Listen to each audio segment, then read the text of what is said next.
The losers tonight are the millions of Americans who've been hurt under Obamacare, the millions of Americans who've lost their jobs, who've been forced into part-time work, forced to work 28, 29 hours a week, the millions of Americans who've had their health insurance canceled, who've lost their doctors, who've seen their premiums skyrocket.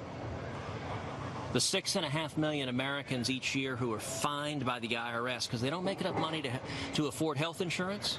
And so not only do they not get health insurance, but they get a fine from the IRS, and 80% of them are earning $50,000 a year or less. Nearly half are earning $25,000 a year or less.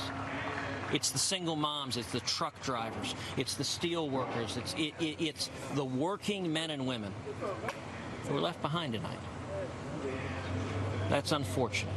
And you know, there are going to be a great many Americans who tonight feel a sense of betrayal.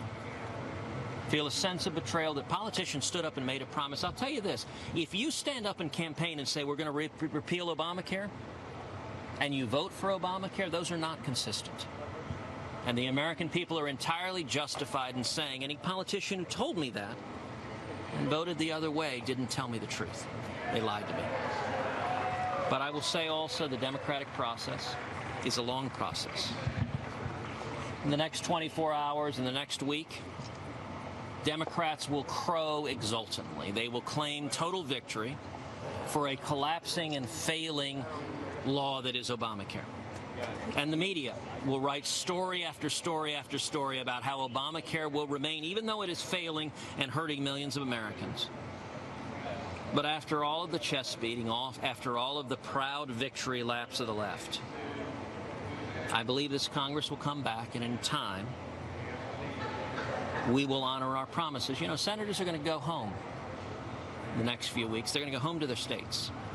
And they're going to face their constituents. They're going to have hard questions of people who look them in the eyes and say, why did you lie to me? And by the way, it's not just going to be the senators who voted no. The senators who voted yes are going to be asked, why did you lie to me? Because the voters are not going to distinguish. They're going to say, you guys promised to do this and you failed. I understand the frustration and anger of the American people. And I think that frustration and anger is going to be heard by members of the Senate. I believe we'll come back after all the victory laps by the Democrats, after all the media exultations. I believe we'll come back and we will honor our promise. And here's how we'll do it. The way we get to 50, the way we get a majority and honor our promise is we focus on lowering premiums. And the key to lowering premiums is the Consumer Freedom Amendment. Give you, the consumer, more freedom, more choice, more competition. The Health and Human Services Agency projected that the Consumer Freedom Amendment that I introduced would reduce health insurance premiums by $7,000 each year on average. So I would ask people at home, would a $7,000 decrease in your health insurance premiums make a difference? All the Democrats who are really happy are saying, you know what, you don't need $7 grand a year.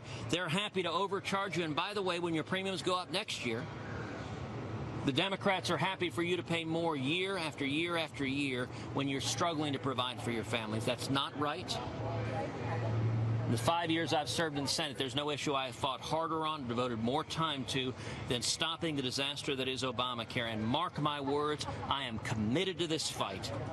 As long as there is breath in my body, I will be fighting for the working men and women of this country that are being hurt by Obamacare, and I believe it will be repealed. No party can remain in power by lying to the American people, and I hope and pray that our party doesn't try to do that.